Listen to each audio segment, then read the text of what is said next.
The terrifying announcement echoed through the cabin moments after our engine exploded over the dark Atlantic Ocean. The captain did not address the screaming crowd, but instead transmitted a single classified call sign over the interior speaker system. He urgently requested Phantom from row 9. My arrogant brother grabbed my arm, commanding me to stay seated because he believed I was helpless. I unbuckled my belt anyway, determined to reach the cockpit. My name is Samantha Vance, a former combat aviator who spent over a decade navigating high-pressure missions across foreign airspace. I had recently retired to handle the quiet affairs of civilian life following the sudden death of my father. My brother Julian saw my career transition as an admission of defeat and spent months attempting to undermine my position regarding the family estate.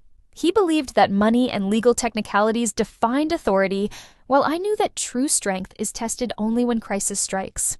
During our morning flight from Europe toward New York, Julian took every opportunity to remind me of my subordinate place in his eyes.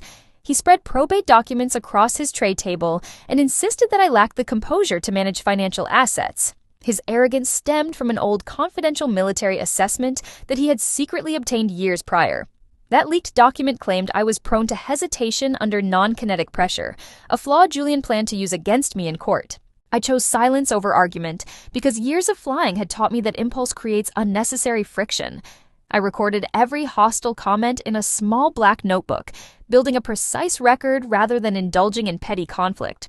Julian mistook my quiet discipline for weakness and assumed I would surrender control of the legacy of our father without protest. He did not realize that a logbook of facts always outlasts emotional outbursts when the truth is finally brought into the light.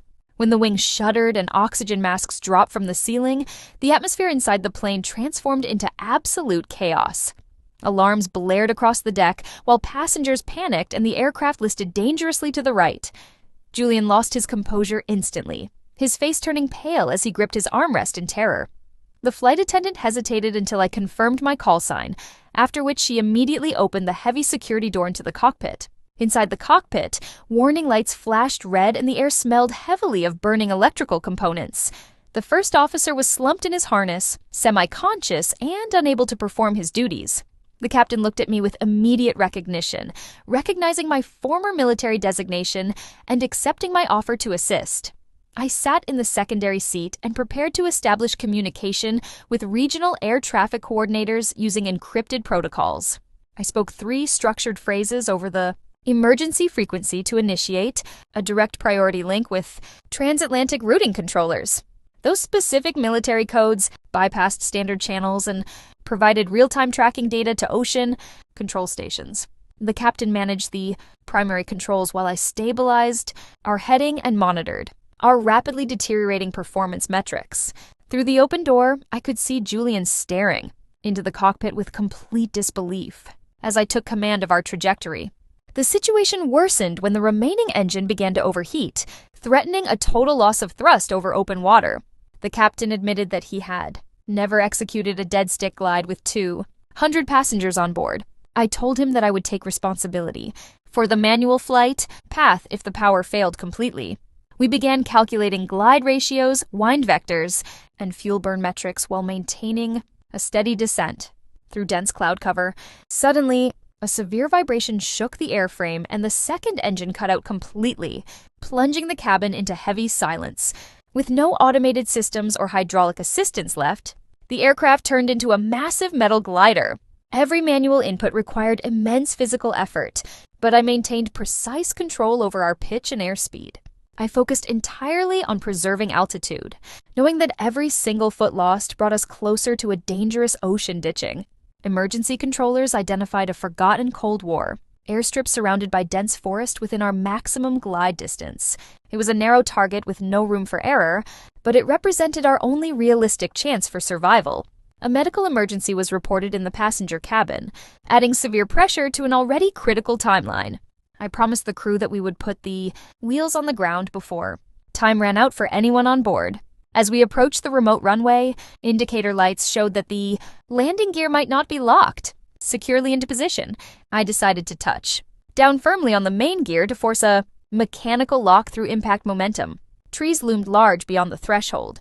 As I lined up the nose with the cracked concrete surface, I instructed everyone over the intercom to brace for impact, keeping my hands glued to the control column.